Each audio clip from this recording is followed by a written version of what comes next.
Jose Rodriguez. I grew up between Smith Hill and Manton Projects.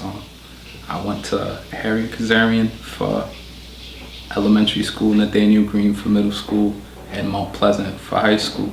And by Mount Pleasant, I mean like when I actually did show up, which was like never. Which was like your favorite school experience? Harry Kazarian. Harry Kazarian? Yeah. Why? Cause that's when I got to be a kid. I think after like middle school, I had to grow up way too fast. So I didn't get to enjoy like the middle school experience, but I remember enjoying elementary school. Why did you think you had to grow up too fast? Because of my environment. You know, I didn't have a father in the household. My mother was always at work, so I had to literally fend for myself. So I did. So by the time I was in middle school, I was like about 12, I was already doing everything for myself, meaning from buying clothes, cooking for myself, and getting money for myself by all means necessary. Originally Camden Ave Elementary, the school was dedicated to Harry Kazarian in 2001. He was the Rhode Island postmaster who was the first to install an automated post office while being the youngest postmaster in the United States. He was a World War II hero, awarded the Navy Cross, 2 Purple Hearts, the Bronze Star, the Presidential Unit Citation, and the Navy Unit Citation, along with the Rhode Island Cross. He died September 12th at age 77. The demographic of students accurately depicts the diversity of the community. In Smith Hill, there is a large African American, Hispanic, and Southeast Asian population, many of which are recent immigrants or fall far below the poverty level. Kazarian Elementary School's mission is to enable every student to realize their unique talents, achieve rigorous standards, and become productive members of society. Unfortunately, that proves to be more difficult for some students rather than others. I hung around with a lot of people who like to steal stuff, but I guess the values that my mother instilled in me would not let me steal stuff. So I, looked around and I saw people selling drugs, so I gravitated towards them. And lo and behold, before I knew it, I was selling weed, and weed led into me selling crack cocaine. Money was the motivation, and I got into that money by all means, meaning that if you wasn't buying your drugs from me, or if in any way I felt that you were bringing, heat to the neighborhood and that was going to be the reason that I wasn't going to be able to make money that day, then I would become very violent.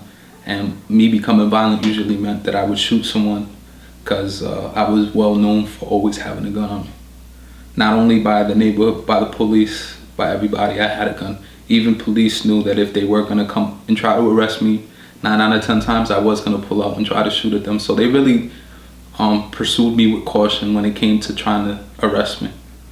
I never, like growing up, I never thought that the things that I was doing or the things that I was going through were going to affect anybody but me, which is probably why I was so careless, because I thought it was my life, so who cares? It's only affected me and I don't care. So, and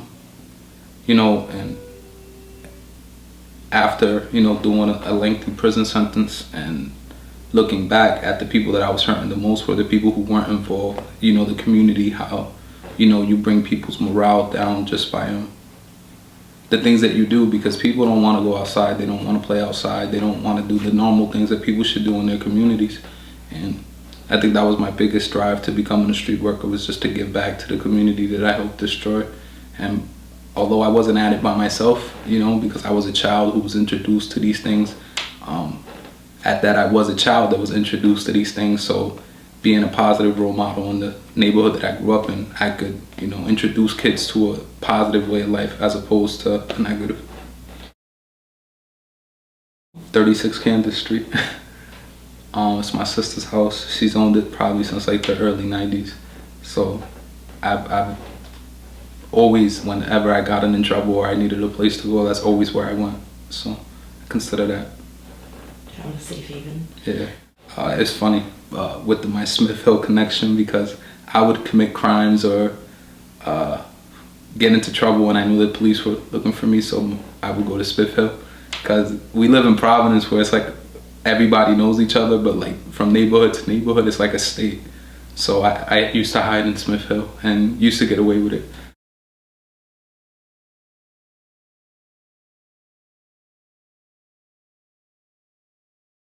I remember when that wreck wasn't there, because that's when I went to Harry Kazarian, and I know that after school and any hours after school, all you would see was people hanging out in the park doing nothing. So I think having the rec there and having rec night be open to everybody just gave them a safe place to go to where they don't have to necessarily get in trouble and they don't have to fall to the pressures of, their peers sometimes. I don't think that all recs are a positive space because a lot of recs exclude people because, we don't want those kind of kids here because they're troublemakers. I think rec night being open the way that it is provides that safe haven for kids because they don't get excluded. Everybody's welcome because you're part of the community. And I think that that's detrimental to the way that people react to the program is because they don't feel excluded. A long time ago, I felt like I wasn't really worth anything. The community that I lived in wasn't shit. I wasn't shit, so who really gave a fuck? As I got involved with this nonviolent movement and people actually started paying attention to my story and I started seeing kids learn from my mistakes as opposed to making them themselves, it gave me a sense of value, and I no longer feel like a throwaway kid, which is what I felt like before. And I think that with sharing my story with some of these youth, I make them feel the same way.